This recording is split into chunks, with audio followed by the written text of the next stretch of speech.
Get my steps in.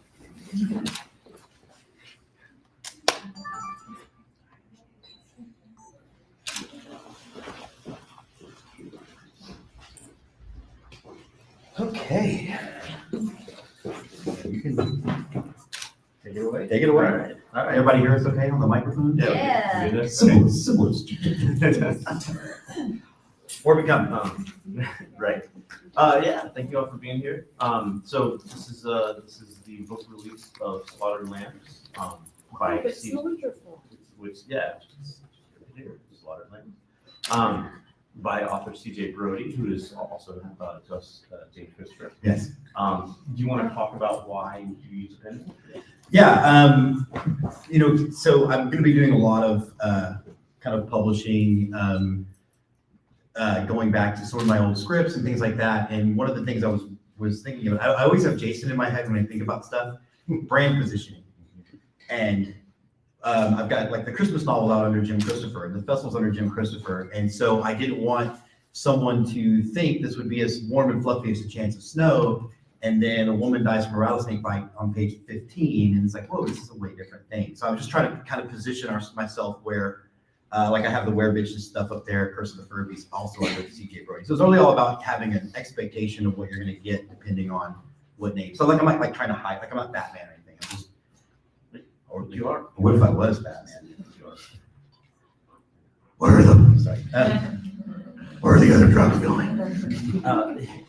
Yeah, and so, yeah, no, I mean, it makes a lot of sense, right? Like, this is the genre stuff, this is the Right. other things. So Jim asked me to do this panel and said, hey, check out the book, let me know, just let's talk about it a little bit. I had no idea what I was gonna get into. I was like, okay, yeah, sure, I'll do that. I haven't read any of your work, like in terms of even scripts or anything like that, so I had no idea. I was kind of blown away by this book, actually.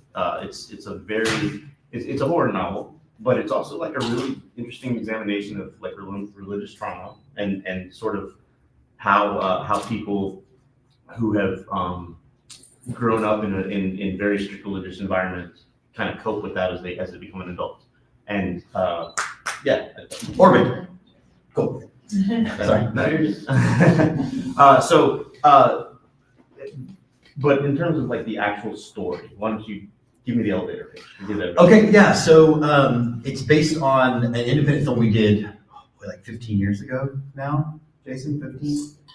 Oh boy, called Abraham's Hand. And Abraham's Hand was really kind of a more traditional slasher, but it was very much inspired by the Westboro Baptist Church. If you know those people, the God Hates Fags people, those guys. And the idea is kind of what happens if you take that fervor to what in my mind was the next logical step. And I will like to point out a couple of things. We did write our movie and shoot our movie before Red State. It's just that Kevin Smith edits faster than I do. So we were not, I have an interesting, I've had interesting interactions with Kevin Smith through my career where he sometimes thinks I'm always trying to rip off his work. He called Funny Books clerks in a comic store, to which I replied, we actually moved the camera, so it's more high fidelity in a comic book store. But that's kind of where it was. I mean, like the Westboro Baptist Church became famous for lots of things, including protesting dead soldiers. And I'm a vet. And so it just really started to kind of get under my skin. And when we were looking for a horror movie to do, that kind of became the jumping off point for sure. I use the term Texas Pentecostal horror to Whoa. describe this book. Okay. Is that fair? Yeah, I think definitely. Okay, what do you like? What would you call it? Like your sort of subgenre that you? I think I've like Southern Gothic kind of stuff. Again, but I think religious horror definitely is part of it. It definitely is cult horror, I guess. Yeah. Definitely in an area where I think it lives. Yeah. And you kind of just explained why you were interested in this topic. Sure. But why do you think religion features into so many horror stories? Like, why do you think it's a topic that? Well, I think it's a great question because I think in some ways, I think it's something most of us can relate to in one way or the other. It's supposed to be something that provides comfort. And in some ways in horror movies, right, the religion is the comfort. The exorcist, the Catholics are the good guys.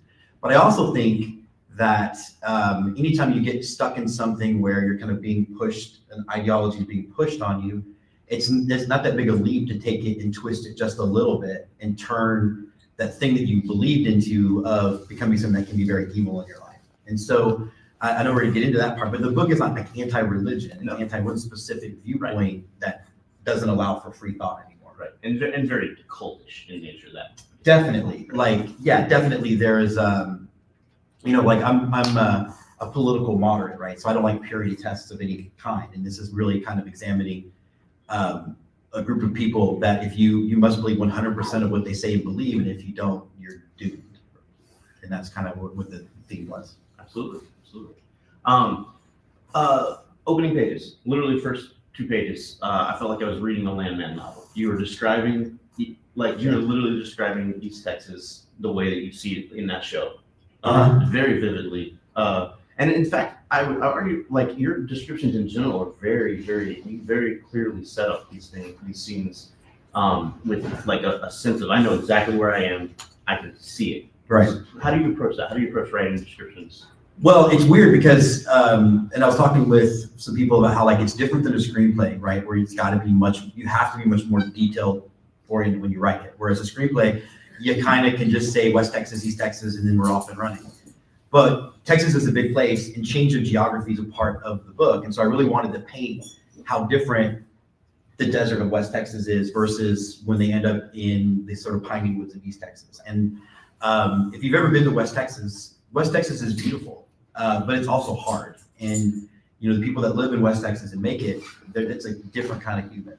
And I really wanted to kind of have that be very much a character, particularly at the beginning of the book. And then if you've ever, the sort of the end of the book takes place near Huntsville where Carlo lives. So that like the humidity and the deepness of how thick those woods can be.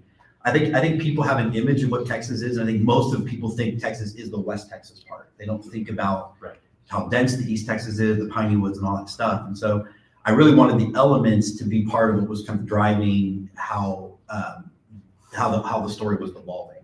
Yeah, absolutely. And then the book is very bifurcated, right? Like there's basically the first half and the second half. Yeah. And then you move locations and you have a slightly different thing going on. Structure. So yeah, why that structure? And also time jumps. You start with some time jumps. So how did you approach the structure in general? Okay, so the time jumps part I'll do first. Sure, yeah. Part of it was, and it was really kind of a practical thing of, I wanted to keep the setting in the book from when the movie took place. So the movie took place when it was made, which is like 2011. And so Iraq and Afghanistan were still going. And I felt like I needed to have that still happening in the background for some of those scenes to work. So it was practically more of I didn't want to update that part.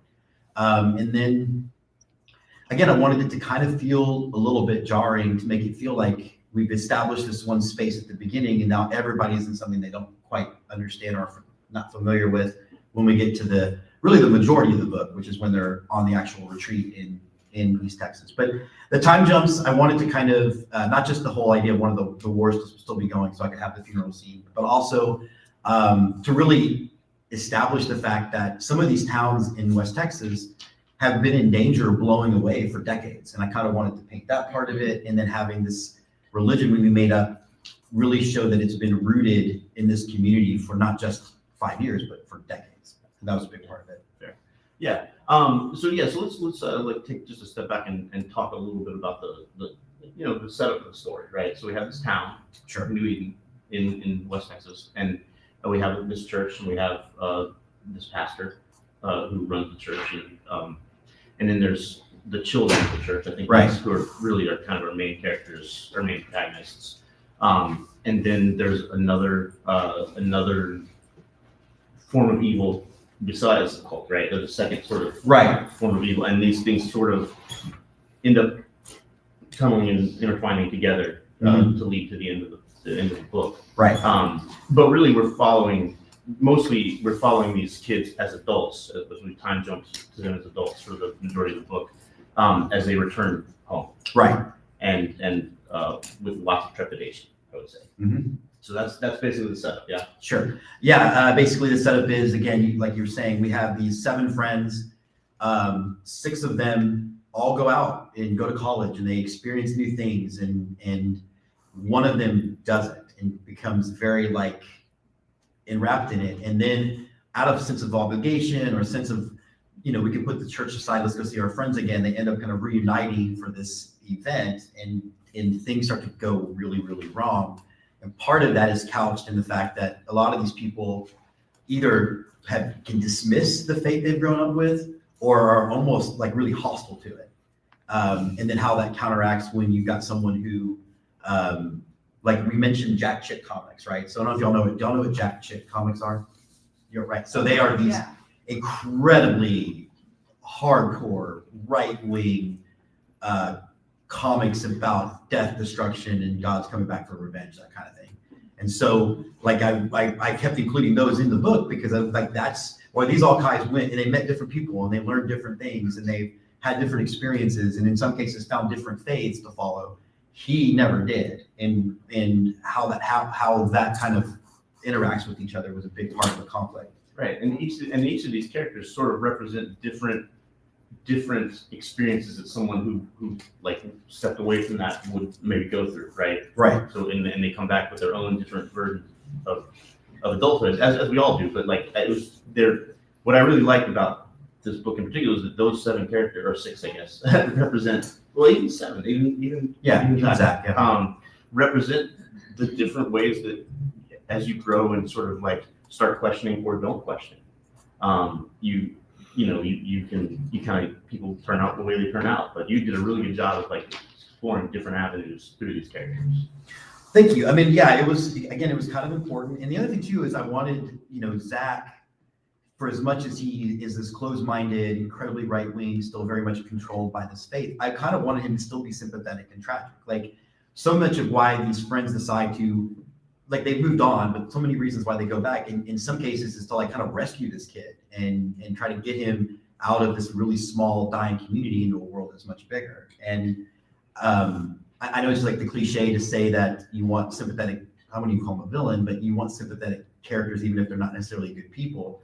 That was very much part of our goal. And part of it comes from, it's interesting, like writing these characters, it was kind of fun because I had made a movie already. So I had actors that I had gone through that I had cast that I was falling back on their voices. And I remember like the Reverend Delphus is played by Billy Crane, who we've honored the festival after. And Billy's a Christian. Billy's was in law enforcement. And he took the approach of, I don't like dirty cops. And so I want dirty cops to be outed. So I'm going to play this part as if he's not really what a Christian's supposed to be. And that was his way of enveloping. Zach, the super closed-minded kid, is played by a homosexual man who had very much the same thing. Like, for as much as a lot of the dialogue really pissed him off, it was kind of his goal to, one, still try to find some way to be sympathetic about this character. But it was kind of neat because if I found myself hitting a wall, I remembered what their voices were and was able to just like let them, again, one of those writer cliche, I let them tell me the words. But it really was kind of a nice fallback of if I felt stuck, I can remember like kind of how those performances went and it helped. Absolutely. Yeah. So which brings up a great question. So yeah, this is the second of your movies that you've now turned into novels. Yeah. The word novelization doesn't quite feel right in this situation. No, it's like a backward adaptation almost. And the first one started out was practical. There's been some interest in Chance of Snow being bought by someone, but they would like to see a novel. They don't want to, like Hallmark and companies, they want to look at a novelization. They don't necessarily want a script already written. So that's where that began. But also too, it's fun to do this. And at some point in time, like, I know we're gonna get into why I decided to pick this movie, but at some point in time, I'm turning 50 in March. So I'm already having these like legacy feelings, and at a minimum, like when I'm gone, my grandkids have a book of something I created. I don't want them to read it until they're 16. Look, it's fine. There's like almost no sex or violence in this film. So it's back to the heels with sex.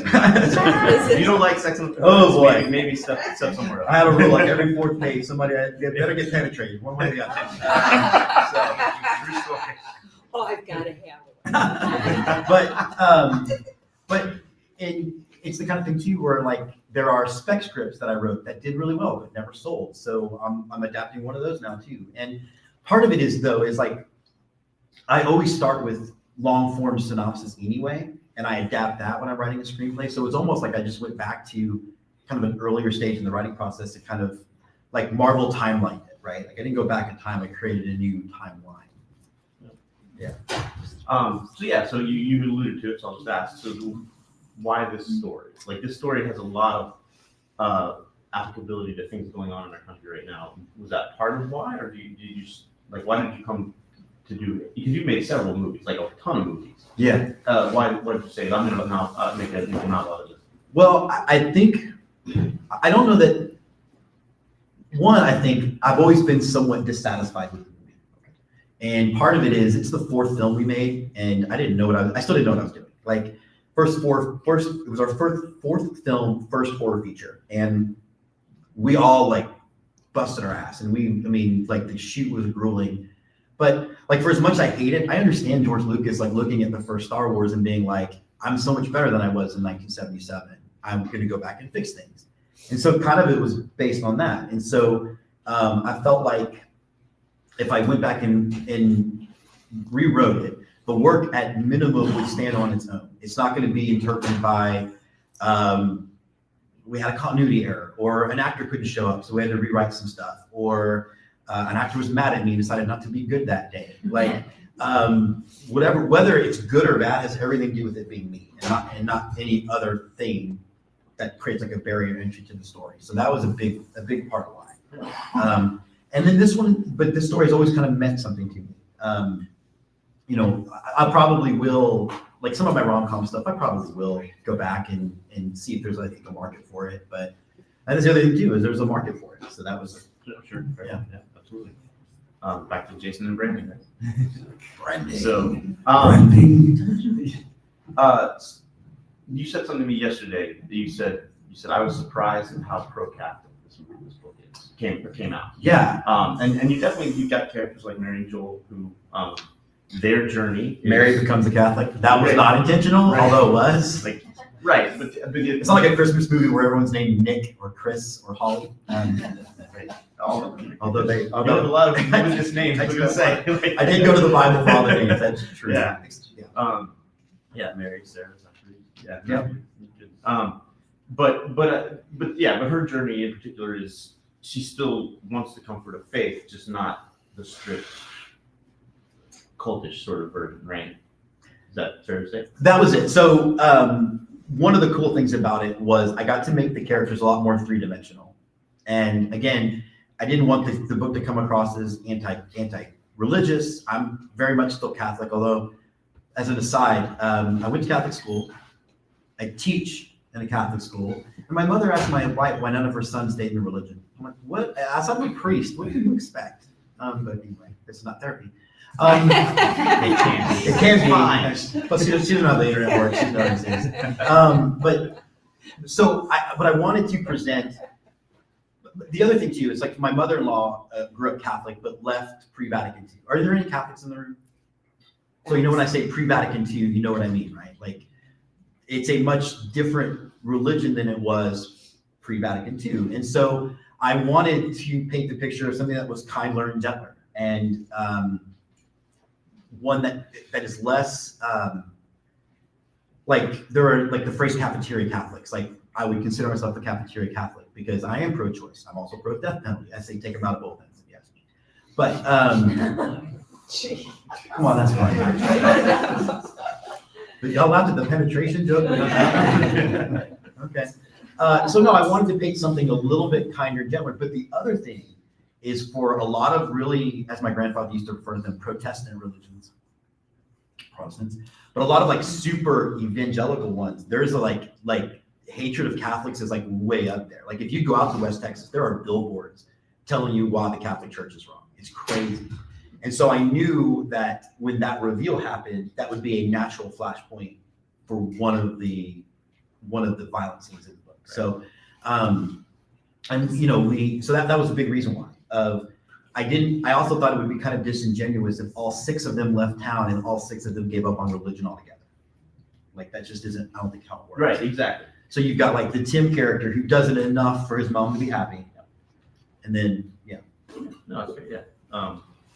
Again, but all the characters have a slightly different approach to weaving but they all feel real. They all feel like Yeah. things that you know people that this has happened to. Like I even mentioned, I have a friend who was Pentecostal and is now a Catholic. You know, it literally happens. Yeah. So it's just an interesting sort of the way you've drawn this, and that's the theme part, right? The story is fun. The story is, I mean, ultimately the story is kind of a slasher, right? Like at the end of the day. Definitely, yeah. I mean, it was a slasher, and I mean, some of it when we did the movie was really based on, what are some ways I can go shoot a cheap horror movie? Like we shot most of the movie within 100 square yards of woods. We just pointed the camera in different directions and it looked different. Like we did it. Done that. Yeah, right. Because what's the rule, right? One location, as few actors as possible, and you're off and running. And so it really was following that kind of basic idea. And then we, you know, the thematic stuff, and we were trying to kind of say, filtered in later. Yeah, but I mean, it's really, really well done. Yeah, the only thing I've left is just, you know, going back to movie to book, like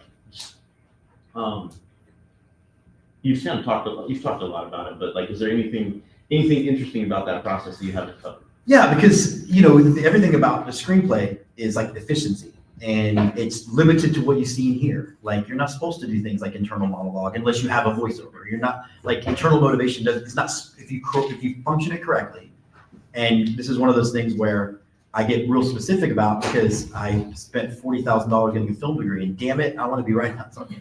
But there are very specific rules in the screenplay. It's got to be like, in the formatting matters, right? It's page a minute, and you need to be able to hand a 100-page script to a producer and have them reasonably be able to tell that's a 100-minute movie, roughly. And so some of the fun part was breaking myself of that habit of being minimalist and realizing, no, the audience needs to have a bit more of the picture painted for them. And, you know, and I struggled with kind of finding a style. Like some of the rewrite, like it was very purple. It was very like overly writerly. And I was like, well, that's not me. Like I like to be pretty direct. And so that part was fun. Going in there and again, like being able to take even some of the smaller characters and making them a bit more three-dimensional was a lot of fun. And then doing a backward tie-in to a book that Billy and I had written, or a movie Billy and I had written with the Ranger character. Like the Ranger character is not in the movie. He's going to be featured in something else that Billy and I had worked on that I'm going to adapt. So, but really a lot of that was kind of fighting against the programming of allowing myself to spend a little bit more time in thought and kind of just, again, breaking some of those screenwriter rules was fun. Now, I don't know if I could now go back and write a screenplay. It would be hard, but that was the biggest struggle and the biggest challenge. Right. So, yeah. And we had this conversation because I wrote a prose story last year for anthology for the first time in like 2 decades. I had written prose in forever, and you literally have to change your mindset a little bit because you're so used to screenplays having a certain format, and then that just goes out the window. Definitely. And, you know, it had gotten to the point where like writing screenplay stuff was so second nature that I didn't even think about it. And then I even found myself, if I got into a groove writing, it almost started to like, I mean, I wasn't quite like interior church day, but it was kind of starting to look like that. I was like, wait, that's totally boring for someone to read, to go back and like, you know, again, deprogram it and tell people, it needs to not just say interior rundown church, because a production designer is not going to come later on and decide what that looks like. I have to, because it's like one of the big things with young writers is you see like them try to direct on the page or production design on the page or tell the actor, I guess it's directing, what to do on the page, where you're not supposed to do that. You're supposed to kind of leave people to make creative choices. Right. And so the idea that now I was kind of going into the prose route meant I had to actually make all of those creative choices for them. So that was definitely, again, a fun part of the challenge. And the biggest thing is, you know, like obviously the books are for sale and you can vend them or sign copies. Just I'll mail it. But obviously, but the pressure for it is not the same as it was for a film. Like it's out there now, and if people like it, people like it. And if they don't, they don't. It's not like I've got to now go cast it and think about what the budget I'm putting into it, and now I hope I can make some of that back. Like part of it was just a fun creative exercise because I'm not really making any films anymore. So that was a big part of it. Understood. Yeah. We should run that. That brings me to a good point. How, other than the people here, can you just grab one of these from and buy it, right? Or How do you, yeah, where do you get it? So it's on Amazon. You can do the paperback and then in Kindle, and I think the hardback's on Amazon. And then also too, if you DM us, if you're watching, and you want a signed copy, we can Venmo and I can mail it to you. So either way. You got- That's cute. I think that's And nice. you can buy it today on Venmo. So the signed the paperbacks are 20 and the hardcovers are 30. And I'll sign it for you and give you a hug. And then if you get one, you can have a poster. And look, full disclosure, I used AI for the poster, and I'm not embarrassed by it. It's a great poster. And like, because I'm doing the AI talk, so I'm warming everybody up for the AI talk. Because I think if I were a graphic designer and I created an AI thing and tried to sell it as my own work, that would be like if I had put, like I know some people, we talked about this in Atlanta. Like we know some people that will simply throw their script into ChatGPT and say generate prose and then say, yeah, I wrote a book. Like that to me is not a proper ethical use of AI. I don't have the budget for a graphic designer, although my brother Tim's doing my cover for my new one. And so I basically spent, days playing art designer, art director, and running up against the we cannot show children in peril things. So I took a baby photo and then had a shitty Photoshop of a snake around it, and it said redraw this, and it did. So I guess I did more than just put it in chat. Yeah, so now that I think about it, okay. Is there any questions? Yes, sir. So I've had some interactions with Westboro Baptist. I hope they find out about it. It'd be so good for sales. Right? When we made the movie, we tried to invite them. Chris Combo, you guys remember Chris, created a fake profile on Facebook to pretend to be really mad about trying to get a project. We just weren't big enough for it. Yeah. It's fun. It would have been so good for us. We need to talk later about that. Anyway, what did you say their role was in this book? Well, it really the inspiration of it. When I saw them showing up at soldiers' funerals with signs that say "God hates fags," I was like, to me, it angered me on many levels. Sure. And the biggest one being someone who's lost friends in combat. And it seems like if we can find a couple places where I don't need your anger, probably a soldier's funeral is one of them. And so the funny part was, the scene is in the book, but the funny part was when we made the movie, we felt like we were missing one thing. And so we staged a Westboro Baptist Church protest in front of my house that we had lived in for about 6 weeks. And so our neighbors had no idea what the hell was going on. So you had Billy Crane standing in his starched white shirt like this with all these signs up. And then you had this sad mom looking out the window at our home being protested. And all our neighbors were just like, what the hell's happening? So I had to go to everybody's house afterwards. Just making a movie. It's cool. I don't need a permit. Leave me alone. Yes, sir. What's your process of writing your novel? Do you have a couple of hours a day? Do you outline it first? How long does it take you? What's your process? All of those things. So I'm definitely someone who has to commit to the chair. I have to, even if I sit there for an hour and a half and don't write anything and just be mad at myself. Because if I let it go, because that's the thing is I do so many other projects that it's easy to be well, I'll just edit today. So I definitely in the morning need to go. He and I, he's got it. He knows when my coffee's poured. It's head up to the office time. But a lot of it is just the cliched stuff. When I have ideas, I write it down in the notes app. And then I kind of this was interesting because I also used the screenplay as an outline. But for the screenplay, if I was doing a traditional screenplay, it would be just word vomit of notes and then a short synopsis of the whole thing. It might be 6 pages of prose. And then I will do an actual longer outline. And then I'll do another synopsis that now might be 30 or 40 pages of prose.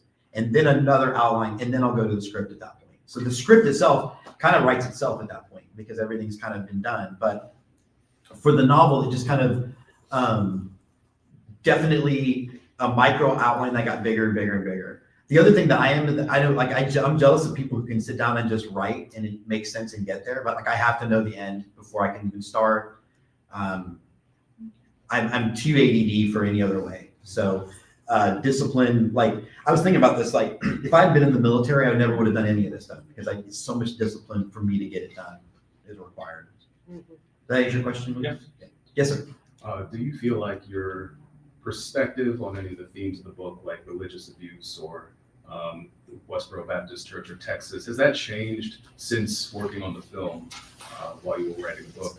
I think, if anything, the sort of more pro-Catholic element that crept in, maybe. And I don't know if we didn't include that in the movie because I felt like it was extraneous and it would have been cut out. Like, we didn't need that. But I think, in many ways, we used to have one of my actresses I used to love. Her name was Stephanie. And anytime we were doing a scene in a movie that dealt with the theme of the, do you think theme stick? And she would like hit everybody in the head with a theme stick. But I think like this movie definitely, or in this book, was definitely like an axe to grind against cults and against religious extremism. And I think if anything, my anger at it got sharper to the point that like the character of Stan, which I don't want to, where he's now this guy that's being tacitly protected, that didn't exist in the movie necessarily. Okay, yeah, so I've never seen the movie, so I only have the book. Okay, so there is a character who murders somebody at the beginning of the movie that's supposed to serve as the red herring for the book. But just when I see the lengths of which, even being Catholic, like one of my favorite movies is Spotlight. I'm not hidden, and I'm not like at all blind to the fact that anytime you get an organization of humans, bad things often can and do happen. But I think watching the political environment today and the way people will say and do terrible things and hide behind religion, which is, I find it interesting that so many people that want to use religion to be anti-abortion or anti-homosexual or whatever, always quote from the Old Testament, forgetting the fact that one of the big parts of the New Testament is Jesus saying we throw all that shit out, it doesn't count anymore. Like, it's literally what he says. They forget that part. And so I think I got real axe to grinding, and maybe even to a degree that it might have hurt the writing. I don't know. But there's definitely some of it I did not want to be vague at all about what I was feeling when it came to that stuff. Yeah. So since you've written the book and obviously changed a lot, and kind of jumping off of that question, theoretically, if you went to kind of do a redo production, kind of like Evil Dead 1 to Evil Dead 2, what's some things about production that you would change to make it kind of updated? I'd have more than 4 costumes. No, I don't like you watch that movie, they're all wearing a different colored polo. I would hire a costume designer. No, it's an interesting question, and I think man, I don't know. Like, it's so weird. Because the thought of reshooting it, for example, never once entered my head when I was doing it. My husband's back there, and he's still not convinced I'm retired from filmmaking. And every once in a while, I'll have an idea, and I think, boy, what a hassle, right? Like, oh, I got to talk to people then. But I do think that I'm a better director now. I think I'm a better filmmaker. I would be a better filmmaker now because, again, I made that movie with no resources, and it was the fourth feature I done, and I still just didn't know what I was doing. And I think that as a director, I would know better how to tell my actors what I'm looking for. I think that I would just all around be better. At least I hope so. Yeah. Yeah. I'm curious, kind of piggyback on that question, having watched the whole screenplay go through and then watching the whole movie through, did your characters teach you anything that made you want to change or alter their stories in the book? Yeah, I mean, I do think, again, coming back to wanting to flesh out, 2 characters I think got fleshed out more, and that was the character of Sarah, which, inside note, there's always a character Sarah in all of my movies because I'm a massive fan of The Crow, and that's the name of the girl in The Crow. So there you go, a little bar trivia about me. If there's ever but Yeah, right every day. I know, I'm all over the place. I did. But no, I think what I really wanted to play up in the book is that the only reason why Sarah's going back is that her foster brother, Zach, and she's like really trying to, because in the book, Sarah's in a same-sex relationship and she knows that that's not going to go over well. And I think she really goes back purely for her brother, like one last shot at having a relationship with her brother. So that's I think I would definitely drive that home more. And I think, again, Mary going back reluctantly because she's going to marry Good Time Charlie. He's like, come on, they're friends. How bad could this be? Turns out real bad. I would definitely play up, I think, her soft conversion more. Like, I think those two things really were some of my favorite parts to write in the book. And I was thinking about this too, like one of the scenes that's not in the movie that we wrote in the book was one of the hardest scenes to write. And in it, when they're kids, it's the scene when Sarah's punished for hugging her brother. And, so there's a scene where Sarah and Zach are brother and sister, but they're not blood related. And Zach had been made to feel ostracized, and so she gives a hug that Dad thinks is a little too long, and then she ends up getting punished for it. And that was an incredibly difficult scene to write. Oh. And it's not even like the punishment is over the top. It's just the very concept that there are ways that we interact with people in this town and in this religion that are so counter to the way. I hug everybody. Like it's one of those things. So I think that was again something where wanting her real reason for not wanting to go back had to be something more than just, well, I'm gay now, I don't like lesbians. Like I had to make it, had to put something more ingrained there. So like adding that scene was one of those moments I think you're talking about where it really kind of add a little something that I didn't necessarily think was going to be there until, in fact, I went back and added that chapter like after I think the second, like I did 5 drafts of the novel, I think after draft 2. Yeah, and that section is one of the time jump sections. Yes. And definitely key, I think, to setting up, making these characters, making you understand where they're coming from in the main portion of the story. Yeah, and it's weird because, I tried to do things like we have a dinner scene where they're all back and she goes home to see her dad. And Betty, played by Elizabeth Crane in the movie, like is really, I tried to paint her a little bit rock in a hard place because she loves and accepts her children, but she knows in her role as wife and therefore matron of this church, she can't openly love and accept her children. So I tried to I really wanted to have as much push-pull as possible and not make it so black and white, because I think that's easy if I was just to kind of make them Darth Vader and Mrs. Darth Vader. No, Miss Darth Vader's dead. That's my Darth Vader. Can you explain that a little more? Why would she be able to love her children with it? Because you're talking about a right-wing cult, and and in that world, her job is to do what her husband tells her to do, and her husband says living that way. I mean, even her continuing her education, that's not going to help you in this world. All right, that's not going to help you in the next world. So what's the point?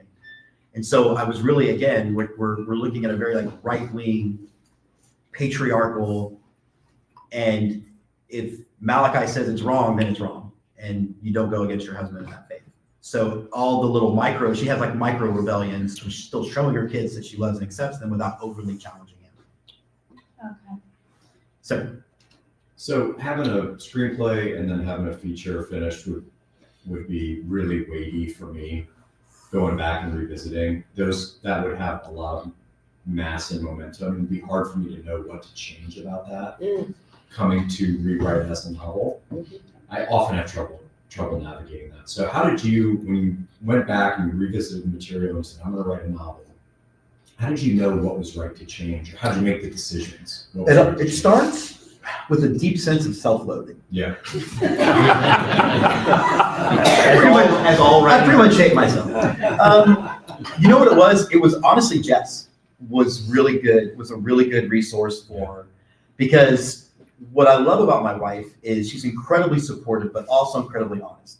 Now, sometimes she's honest after the premiere. And I'm like, honestly, would have been about a month and a half ago. That would have been time for honesty. You know what? I would have taken that scene out. Well, now it's staying in. That actually happened, Jason, when we were at Twister Alley for the 5-year premiere. And you might look at some of those red carpet photos in a different way now. Hey, I'm by myself. So, but mostly, look, I don't like the things I've made. So I trusted her instinct. I even went back, like we had made a top 10 of some random Canadian horror blog for the movie.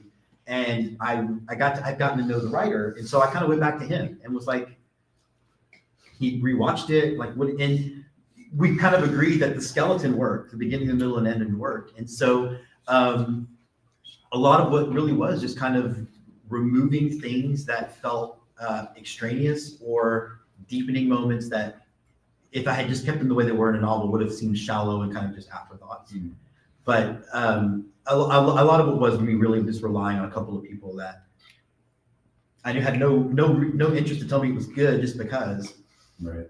and go from there. So I've written stuff that I'm kind of like working on that didn't start out as a screenplay. In some ways, it's been easier than. It would be for me too. That's why I asked. Yeah, I mean, and again, some of it's like, or the worst part is like I tell my students, or like when I would write and direct something, I would write it and then sit on it for a long time, and then go back and read it again as if I've never, because you don't want to make shortcuts in your head. And so some of that was happening in the adaptation, going, well, of course I know how this is going to work, and forgetting that people that are reading this have not seen the movie. So some of it was that challenge as well. Yes, Lucas.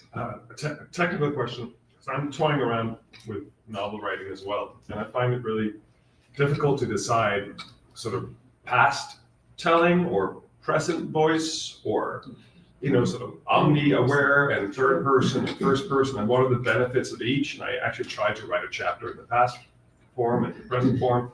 How did you decide on the form for your book worked the best? Well, I felt like third person kind of omni felt the best to me, and the time jumps kind of made things that kind of helped. So there's a large number of characters, so that also helped too. And frankly, I just don't think I'm smart enough for first person. Like I don't know how I couldn't even wrap my head around how to even begin that process. So I just felt like kind of like a sky view of it to me seemed the best approach to take. And past or present? And then I went mostly, I think I went past. To give perspective. To give the perspective, right. And sometimes it was just simple as it just sort of sounded better in my head. Like, I don't know. Does that answer your question? It does. That one's not making the super cut. Cedric, did you have your hand up? Do you have a question, Cedric? I do have a question. Good. Now I have a question. So, You were doing that thing my high school students do. I'm just stretching. Well, don't be a dick. so do you have a preference, because you've written books that you've adapted to screenplays, written screenplays that you've adapted to books. Do you have a preference on which one you enjoy the most? I think probably the book thing I enjoy the most. My favorite part about filmmaking was never ever any of the stuff I did. It was the stuff other people did to do things I didn't see coming. So when we talked about this before privately, when you get a performance and an actor brings an angle to it that you didn't see coming, like that's my favorite part. Or like we work with Texas Renegade, when they would write a song based on the screenplay that was like, man, like, so in many ways, my favorite part of filmmaking was seeing people that I think were smarter and more talented than me, like see something I didn't see. But with the book thing, again, whether it's good or bad, it's all me. And it's neat to get a box with your name on it, even if that name is fake and new for this particular brand. It's my initials backwards, and it's the sheriff from Jaws, if you're curious. I have a follow-up question. Yes.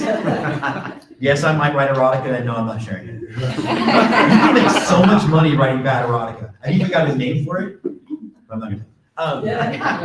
So, Another character from Jaws was last on your next film. What's that? When are you going into production on your next film that you retired? Actually, I'm going to be talking to you about story. I'm going to be actually working on something. I'm working on a book and a documentary that I've ran by some people at Major League Baseball that they seem at least not like interested. They're going to help me make it, but maybe they would support it if it happens, about being a vet, baseball, and PTSD. And so I'm actually going to be looking at kind of a documentary project about that. So I'm going to call it To the Ball Game, How I Found Zen at a Ballpark. I'm friends with a couple of people in Major League Baseball's public relations office, and they've supported both Let's Get To You and Ballpark Nation, and they seem like interested in the idea. So I think like I come up with ideas for movies I'd like to make all the time, and part of it's just I I think about making movies the way I think about basic training. I'm so glad I did it, but I could never do it again. And I just think what filmmakers continue to do, it's incredibly difficult. And I think, like, if someone came and said, I want to buy Slaughtered Lambs and hire you to make like a higher budget, I just don't think I can do a micro budget film again. I just think it's too difficult. If somebody like paid me to do something bigger, then I could. And I think also too, like when we talked after Chance of Snow Wrapped, and I said, like, in many ways, I've told all the stories that I feel like because we did 15 features in 12 years. And I had scripts for 5 more because I was going to end at 20. Like 20 is a great number. And then I kind of realized that 16 through 20 were sort of variations of things I'd already done. And I can only do awkward sex comedies. Maybe one of my 50s would be funny. Like, because now you get to think about, like, now you need Cialis. And what if you can't get it? Or what if it's up for 4 hours? What do you do? They drain it. So, yeah, they put a hole in there. Yeah, it was on the pit. I don't recommend it. But I think doing something about baseball and vets and PTSD and what in Seattle, what the flag means to me at a ball game, I think is something to be interesting to do. Yes, sir. So, did you or do you experience like a form of like identity crisis when you're switching mediums? And if that's the case, is taking a pen name tied to that in terms of like putting on another hat? I guess this is therapy. No, I mean, I'll be honest, to a degree, yeah. Like, one of the things about being a filmmaker is it does become part of your identity. Like, you're a filmmaker, and what's weird is because I'm also a podcast host, but everyone has a podcast, so it doesn't matter. But yeah, I do think, like, now that I think about it, even the book published under James Christopher, it's not James Christopher, it's Jim Christopher. Like, I didn't even necessarily make the connection, but I do wonder, I would say so. Like, I've been wrapped in this identity of being this one thing for so long, and having built a reputation for it. Like, it's funny because, you know, I had reached out to Chris about doing this, and just like, you should ask Chris to do it. He'll do a good job. And she was wrong.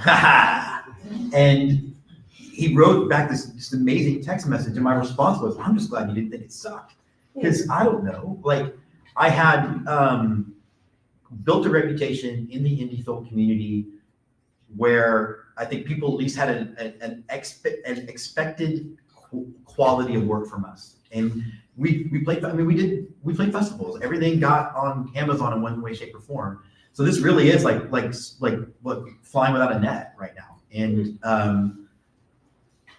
and there's still like ego plays such a role in like how, like, I don't know if I'm going to reach out and get people to review it or not. Like go to like actual like blogs or stuff. Cause I don't know if like, I'm like Marty McFly's dad. I don't know if I can handle the rejection. I know, that's the hard part. Whereas if people didn't like the movie, I just, well, the actors suck. What are you going to do? That's such a good point. So yeah, I think there's yes.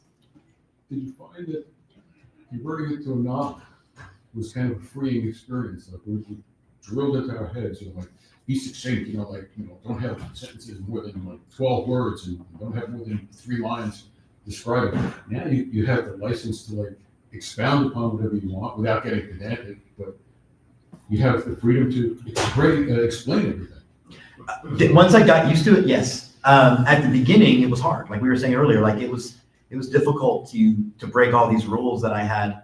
And I'm also one who believes that rules in confinement are great for creativity. Like, I think, when I teach film and I'll tell students, you have carte blanche to make whatever short you want versus here are parameters. The ones with parameters are always better.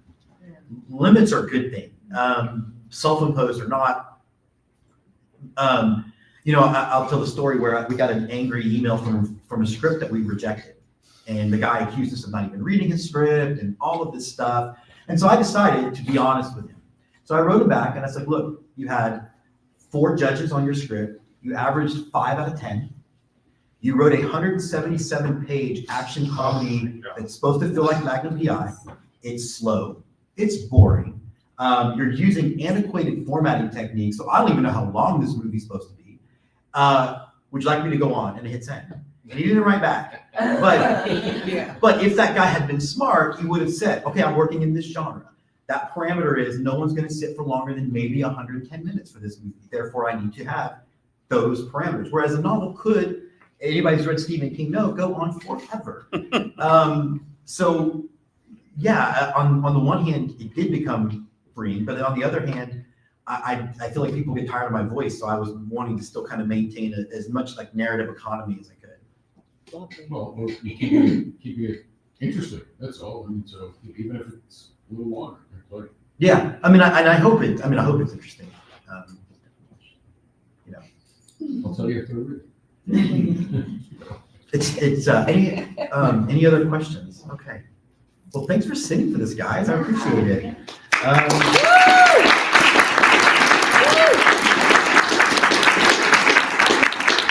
I do have, I will be signing some copies if you guys want to get one. Like I said, they're 20 for paperback, 30 for the hardcover, but also don't feel obligated. And then we'll have another panel starting here in a few minutes, right? 3. All right, we're going to delay it a little bit so I can get the. Also, is everybody clear about the after party thing tonight? No. What time? I didn't see a time. I know. I'm going to read email. Okay. We're thinking about 8:30. Okay. I'll get I'm first thing. I didn't get mine. Oh, great.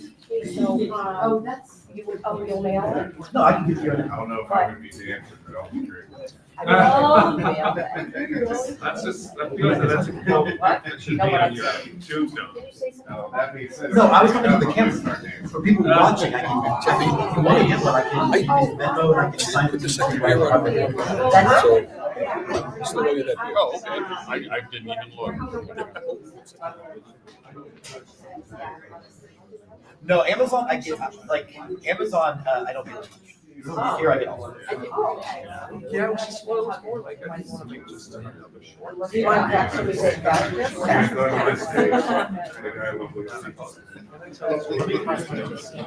Although in order to do an Amazon review, it's No. someone who has purchased. I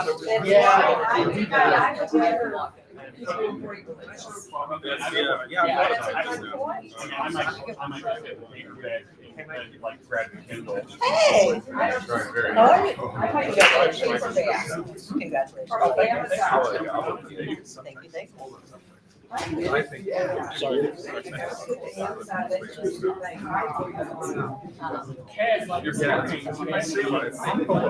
You're making a drug. Hey, if you don't like it, don't tell me. No, here. Give this to someone else, no, buy. Oh, no, Chris. I did come up with a- I need something to read on the phone. Justin. That's what you had, yeah. And Jess.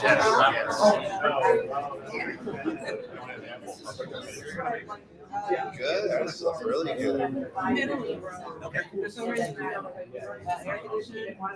don't you do this? Take this signed copy. Just buy it and Kindle it. It's only $2. You can either- Well, I think just make the purchase. Because that's $2. Whatever you want to do. I'm gonna make it up. Byron was called. I'm in there with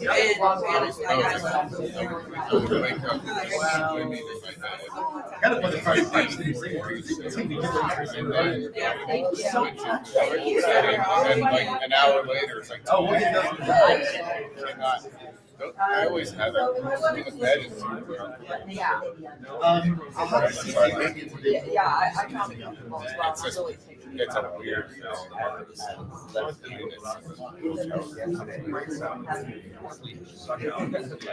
I'm kind of like that. I mean, I get constant. So like, I have to have like it's kind of fine.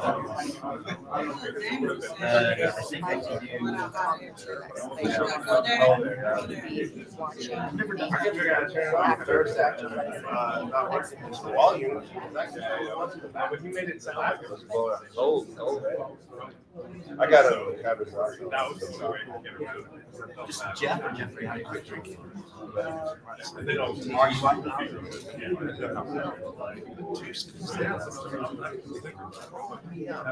We were on that talking thing last night. Talking about this, you know, I Imagine it's gonna sound I like didn't, that. I'm working on the fly with you today, that was just. Yeah. That's what we're gonna You talk can't about. use it, you didn't know about this, I was like, you're good and you go to hell. And so, but they do sell it here in Texas, and I was thinking about maybe trying this. I always call it infirmaries, dispensaries. I don't have any flour in that, but I have that powder I to don't share want with you. flour either, I want to have. But it's Yeah, just a little powder scoop, tasteless, you just put it in your drink. I mean, how much you have? I got enough for all of us. No, you guys can have some. Could you do the live stream on that, man? See if I can. Fun. See if I can go with scoop. So don't do 2 scoops, I think 1 scoop. I'll do it. How much is one, like 10 million? Well, after. Hey, Lucas, Five, but I'm are you like, welcome to take towards the back? But I'll tell Have you, a- during that Bull movie last night, when he sneaked around.